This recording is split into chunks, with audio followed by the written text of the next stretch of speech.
So the Babylon Bee has been suspended from posting any new content on Twitter. This is the post here. It says, "Hi, the Babylon Bee. Your account, the Babylon Bee, has been locked for violating Twitter rules." And the reason that they have been suspended is because of this article down here. You can see at the bottom. The headline was, "The Babylon Bee's Man of the Year is Rachel Levine." So this was considered hateful conduct according to Twitter. And the joke is playing off of what happened recently with USA Today naming Rachel Levine as one of their Women of the Year. And I think probably most of you know that Rachel Levine is transgender. So that was the joke from Babylon Bee, and since then they have been suspended. Their response to this has been interesting. Their CEO, Seth Dillon, said, "We are not deleting anything. Truth is not hate speech.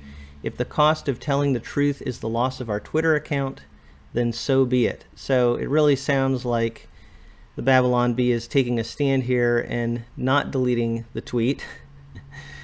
They're standing their ground because they feel like they're just saying something that is based in truth, and so they shouldn't have to delete their tweet. They shouldn't be silenced just because they're saying something that's rooted in truth. The editor-in-chief of the Babylon Bee, Kyle Mann, also wrote this for the New York Post. He wrote an article.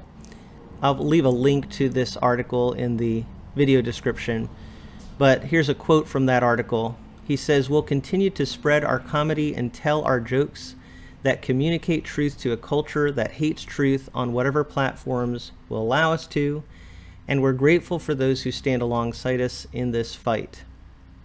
And again, here is the picture of the article. I believe this is actually the picture that was on the article that the Babylon Bee wrote, where it names Rachel Levine as the Man of the Year.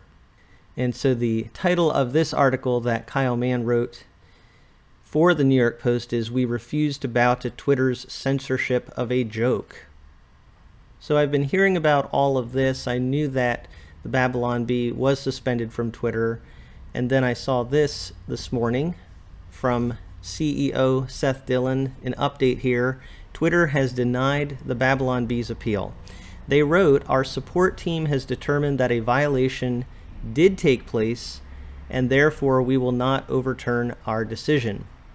So Twitter is saying that the Babylon Bee has broken their rules, and someone actually posted a response showing some of Twitter's rules, or one of the rules here. So I believe this is accurate. This is what Twitter would have as one of their rules, their guidelines. It says, "We prohibit targeting others with repeated slurs, tropes, or other content that intends to dehumanize, degrade, or reinforce negative or harmful stereotypes about a protected category. This includes targeted misgendering or dead naming of transgender individuals." So Twitter here is saying that you can't target people in any way, but I also think it's interesting here, this is pretty fascinating, that they specifically say you can't dehumanize, degrade, or reinforce negative or harmful stereotypes about a protected category. What that sounds like to me, though, is that if you're talking about someone who is not a protected category, you can say anything you want about that person. But there are certain people that apparently are in a protected category. I wanted to share all of this with you, just to share this news. It is a current event, but also I think it really speaks to a lot of the situations we're facing in our culture right now. The Supreme Court nominee, a lot of you have probably heard about this too, was asked what is a woman, and she really wouldn't give an answer because the political climate right now is so charged that you can't even say what a woman is without it causing a ruckus. And in all of this, I just want to be honest, it's to me just very discouraging, but it reminds me, and I wanted to point us to something that the scripture talks about in Romans 1. We're seeing it illustrated so clearly here. Paul is talking about the gospel He says, the wrath of God is revealed from heaven against all ungodliness and unrighteousness of men. And this is the phrase that really stands out to me, who by their unrighteousness suppress the truth. I think we're really seeing that displayed right now, illustrated so starkly, so clearly in what we're seeing in our culture right now. Not just that people are ignoring the truth, but they are literally suppressing the truth. That even if someone is saying something like Babylon Bee is doing, and I get it, people will consider that attacking or degrading in some way. But what's behind all of that is that there are certain things you're not supposed to say. And I think it really illustrates what's being talked about here. And I'm just really almost astounded that we're at this point. It's quite discouraging, and I'm sure a lot of you feel that way, that even if you say something that is true, you can get in trouble for saying something that is true. And that's that idea here that we're seeing played out, the suppressing of the truth. I also wanted to just remind us, though, where the answer really lies. For those of us who are Christians, it is easy to get caught up in the culture wars. And, you know, the way that we tend to deal with things in our culture is to try to deal with them politically, try to deal with them on a naturalistic level. And yes, there are certain things we can try to do our best to move society in a good direction. There are legislative things, and of course we have, you know, all kinds of things that are a part of our system here in America. But for us as Christians, ultimately, what are we putting our hope in is the big question, because when Paul brings all this up, just a little before, he says in Romans 1:16, I am not ashamed of the gospel, for it is the power of God for salvation to everyone who believes.